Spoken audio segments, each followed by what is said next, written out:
Bros. Episode 7, Close Play Chillcast. I've got long hair now. I don't know if you noticed, guys. And I carry this fucking comb around all the time. I don't know why, but I just like doing this shit. So that's my update. Any updates from you, Ryan?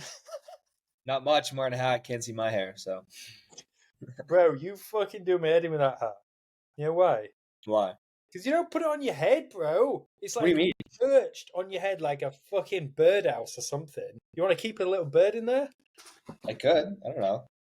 Bro, I feel like you need to pull that shit on your, like, actually on your head. Yeah. That's insane. Why is it like American people like don't even wear a hat properly? We're just cool, bro. We're just too cool to put hats in our head. They just kind of sit perched on top of our head because we don't really give a fuck. You I know? would walk around ripping the shit out of all you guys. But anyway, that's why I don't live there. So what we're talking about today? Fucking free consults, free strategy session. Any way else you can name it? Really shitty sales processes. Yeah, generally that. Coffee time as well. Bro, I think you've seen it. I'm writing right now like it's going to be a video actually. I was writing like a new PDF that everyone can download at Christmas or New Year called How to Sell in 2030. The chapter in it is talking about bros. We have moved past free strategy sessions, free consults, as if you're going to get them on, and then you can't work out why they don't close. Ryan, take over whilst I bring my heart rate down. It's funny. I don't know about you, but like I used to sell on a bunch of these offers, and it was like pretty fucking crazy because you would get on the call. It's like you're like pitching them, you're like trying to like handle their objections, but like at a certain point you realize like they're giving you objections because they didn't know they were expected to actually make a decision. They got on a fucking free strategy session, and like most recently we're like taking calls like brand new offers, trying to do some different stuff, and it's like you realize that people get on the call, they're like, oh, I just really want to learn more. And it's like, why do you want to learn more? And you kind of dig into that. And they're like, oh yeah, they reached out to me. They said, yeah, we'll get on a free strategy session and just see if we can provide any value. And then like this person's like dead broke. And that's the type of people who accept getting on free strategy sessions. People who don't intend to buy shit, people who are broke and they need all the value they can get. Like they don't know they're getting on a sales call. And so you book a call with this closer, they're to like handle their objections and pitch them and shit, but they don't have any money. That's when you do a free strategy session. You're so right. Broke people love a free strategy session for them. Yeah. Those are the people you don't want to speak to. I don't know how many times I've said this, and I say it on Twitter quite a lot. And I say it in the group.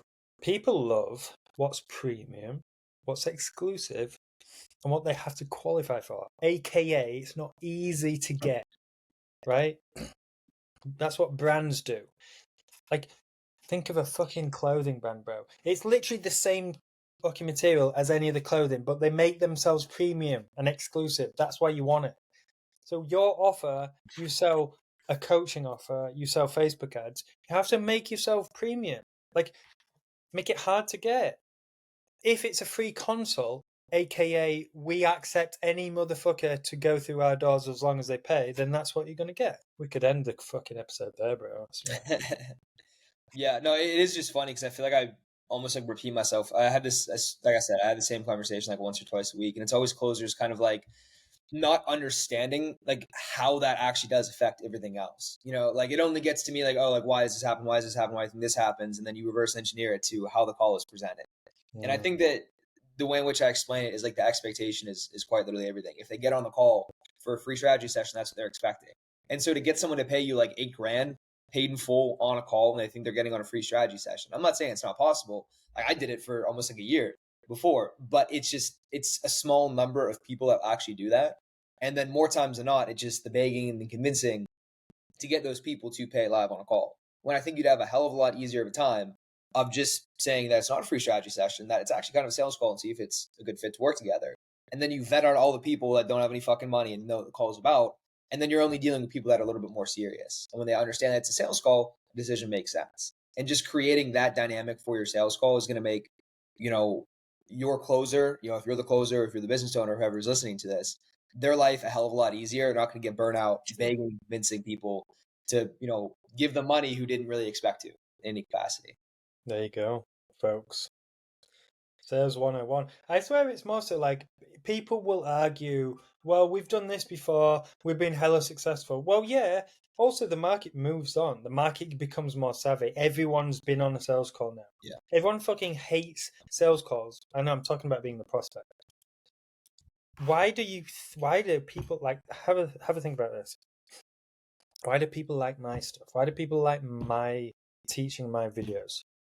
Right? It's not brand new. I haven't reinvented the wheel. It's like, oh shit, this guy is really just honest and straightforward and tells it like it is. Well, yeah, that's what humans fucking like, idiot. So if you do this free strategy, then they're going to get on the call with that mindset. If they want more info, why don't you give that info to them before the call and label the call as apply for coaching here? Apply, guys. Simple changes, simple results. Yeah. Right? And I think that people always like hyperfixate on the like the vanity metric of booked calls. So it's Yeah. like, yeah, you know, if you say it's a free strategy session and do all this shit, like you're gonna get a lot more calls, but it's like such low intent. Like again, like very recently I was doing this where we had 5 calls booked today. Like, okay, that's cool. 3 of them have no idea what's going on. They thought it was a free strategy session. They're dead broke. They just got on the call for like more information because we offered to help them. I don't want to fucking help them. I want to close them and take their money. And that sounds a bit aggressive, but from a sales standpoint, like that's your entire job. That's exactly what you should be doing. And so to waste time with all those people, like it doesn't make sense to do that. I think from a closer standpoint, you're probably better off getting, you know, just a lower volume of like very high quality leads, because then I spoke to people who just like stack multiple of those types of offer. And then every single time you take a sales call, it's very high intent. I was, before I got on this podcast, I was sat there, you know what I'm like. I was getting through the day and shit just pisses me off. I was sat there at home, I was just getting mad and like just getting more angry, seeing like dumb shit, like surrounded by dumb people. And now we've got on this call and I'm just fucking more angry. I can't deal with it, bro. Fuck. Anyway, what else is it? What more to say about this stuff? I think we've exhausted it. No more free strategy sessions. Hey, it's the same way we say no free consultations, no free contracts, no free, hey, I'll book a second call, I'll create something free. It's the same shit, guys. It doesn't fucking work that way. I could actually explain a point because I put this in the group where I used to like close on an offer where like the entire lead gen strategy was it was just like VAs cold calling. It was mortgage loan originators in the United States. Like, hey, do you want more leads? And they'd be like, yeah. I'm like, all right, cool. Can you make this call Tuesday at 2 p.m.? They're like, what the fuck? Why? Like, and they would just book them. And so I'd be like double, triple booked all day, like 10 hours a day, and have like 1 or 2 calls show up to it. And when people didn't show up, they were just pissed off. Like, all right, like, why the fuck? Like, why'd you guys just call me asking about more leads? They didn't know who we are. They didn't know what I was. Your default scammer at that point. I think it's really good point to make on like the free strategy sessions where like you can book as many calls as you want. Where like the offer owner told me, hey, we have double book calendars, you know, for 5 different closers. But like the intent of that call is extremely important. Where I think I probably wasted a good amount of time not understanding how sales process worked and just like hoping that people had the patience for me to like ask my little NEPQ questions before I ended up kind of like flipping the switch and saying, okay, well, these guys booked in. They're going to have no idea what's going on. I have to call them. I have to send the materials beforehand to get ahead of it. How long did it take you, bro?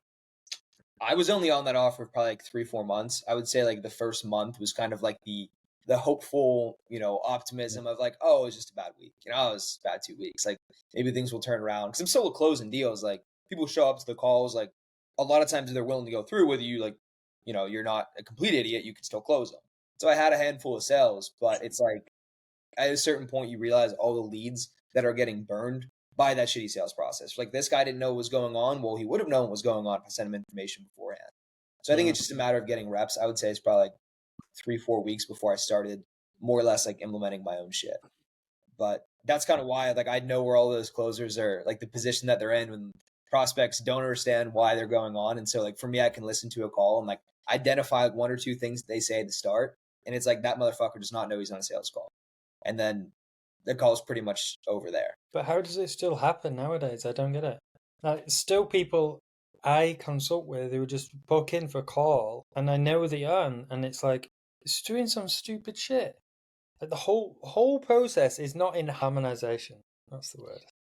Yeah. It's in harmony with one another. Not only just like your free strategy session in there, but like the ad is saying something different from what the closer call is. And then, there's all these little tactics that you're trying to think, oh, what about that? We should try that. Yeah, but even if you put that in place, not the rest of it's not in harmonization. So what's the point? Missing the forest for the trees, motherfuckers.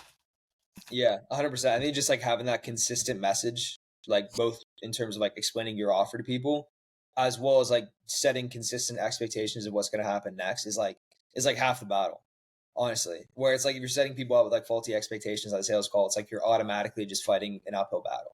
Yeah. You won't even believe, Ryan, other day, I finished a call and I was speaking to this like it's one of those calls where you go in with these intentions of like, because I'd written out this new script for the whole team, right? Mhm. And everyone was excited to watch me in action just do this new shit, and I was like, it's gonna be good. This guy comes in and it's just bulldozes his fucking way in and just talks and talks and talks everything out the window that I could have ever thought about. And he was one of those people who's like talks and talks and then goes, so yeah, why should we go with you? Like we've spoken to loads of people, why should we go with you? It was one of these calls where like I said such minimal stuff, and I'm going off topic here, but I did something at the end that none of the closers could like even realize it would be possible. So it was really minimal what I said. I was like, I'm not sure you should go with us yet. Like, what are you actually trying to achieve? Like, real simple stuff, just putting it back on those guys. And at the end, he was like, Rich, I think you're really handsome. I really like your hair. I love your glasses. You speak very well, and you're obviously very confident. But blah blah blah blah blah blah blah blah blah blah blah blah blah blah. So at the end, he was like, so what I need you to do is you email me and do this, this, and this. I was like, no, you email me and do that. And they ended it and it finished. And I was like, fuck, never done it before. That never works. Guess what happened? The motherfucker emailed me. And he's spoken to 4 other PR agencies as well before this. It just shows you. I sat there after he's speaking to all these other agencies, minimal talking, other than sitting there being handsome, you know how that works, and got him to do what I wanted. No fucking free strategy session involved there, though. Don't know I where was it gonna goes. say, I think like the most important aspect from that was he said he was talking to like 4 or 5 different agencies, and he probably asked every other person that exact same question, like, all right, speaking to a bunch of different companies, why should I work with you? And I'm sure every other fucking closer just like folded under pressure. And you're like, well, I'm not sure you should. So like tell me more about yourself, or like whatever you said to kind of fire it back. Where I know in his mind, you could tell that he kind of like flipped that switch of like, these guys are different, because at the end he kept telling you how good looking you were, or some shit like that, which is pretty weird. I was listening to it, but I guess it worked. So I was thinking about lux maxing the whole time. that's Just important. sitting there doing this. Yeah. But no, there was one point. So he did say, bro, like, why should I pick you? As in, why should I pick your company? And in my mind, it was like, instead of saying, well, I'm not sure you should, I said to him, well, have you done research on us? Have you done your homework? He said, Yeah. no. I was like, well, if you had, you wouldn't be asking me that question. So you're the one in the wrong reel here. I shouldn't be saying this to you. Hey, but it was a relaxed conversation. I don't say that stuff to ever like cause friction, but it definitely gets the point across. Actually, do you know what? There's one more little topic I want to talk about. I won't mention his name, but it's actually good information because I was speaking to someone in the group at the weekend and we jumped on a call and just like spoke about the offer and stuff like that. And this is what I see a lot, bro. It's like you run a product and it's like something fucking incredibly simple, like a coaching group or a product. You buy it, you get it, and we're done. Like it's not difficult. But we might have even spoken about this before, but if you box yourself in on one price, maybe we speak about this on the last episode. I think I'm getting dementia. But I just had this conversation. And it's like what we were trying to do is think of all these like other opportunities and things we've put in place to help the close rate, right? And I was like, wait, so what's the price? I was like, this price. I was like, so why not this and this and this? And why not this and this more? Because he showed me the problems. Like someone would come in and they'd be like, hey, so this is my issue. I want to learn how to do this. This issue was like half of the course. So I was like, so You want him to put down the full price when he only needs half of this info. Hmm. How's that going to work? It's like me going to find a house and you giving me a 5-bedroom house. I need 2. I would think you're a retard, right? Genuinely. So a simple solution is being able to sell half a course. Money down, done.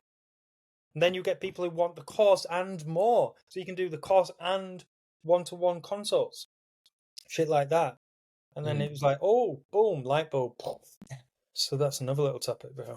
Yeah, and I think that the mistake closers make, and I think I've made this before, is almost like talking down about the aspects that they don't want. They're like, "Oh, I don't really need this and that," and then the closer's like, "Oh, that's like really not that important. We hardly talk about it. It's whatever."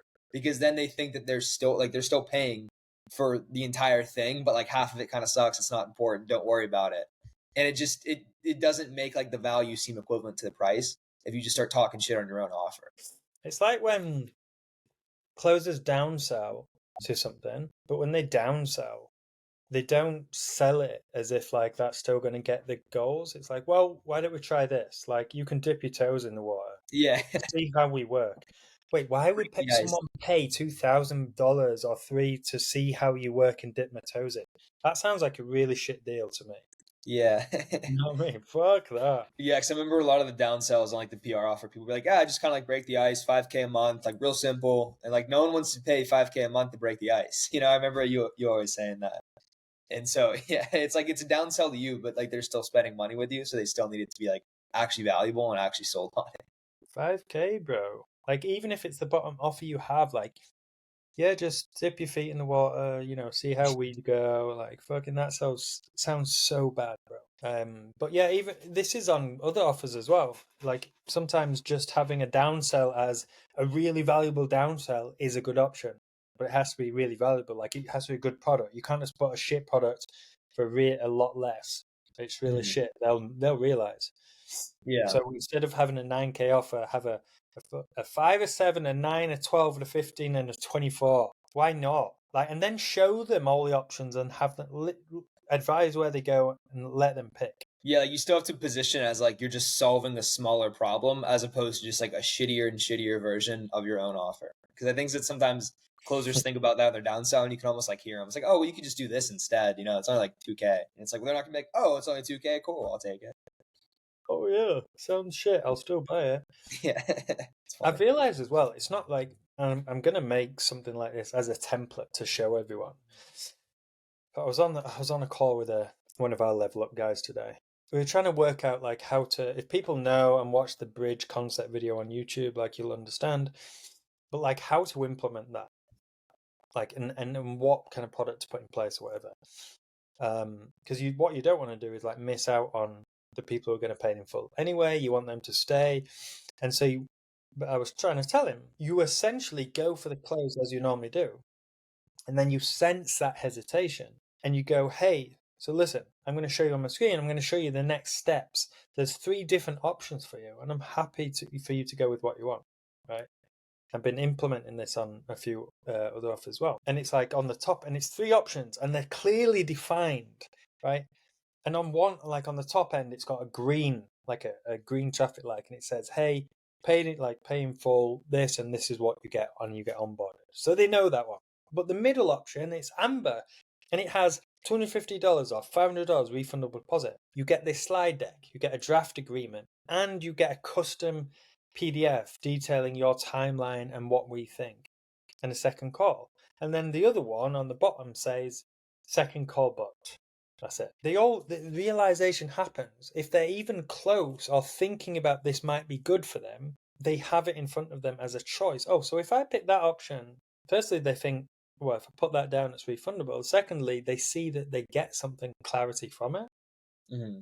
That doesn't have to be a custom PDF. It can be in like whatever you want to create. And like I've been putting this in place on a different offer, and you get people going, yeah, let's go with that. Definitely, this sounds interesting. Like, but let's do that. Like, instead of me having to try and fucking work out what I should do in that moment, I just put it on my screen and say, Pick where you want to go. Gold, bro, gold. I'm telling you, I can sell this for millions. But anyway, people are bored of that shit. Guys, on the next episode, I'll show you this like little 3-piece option thing and see what you think. Cool. Episode 7. Thank you, everyone.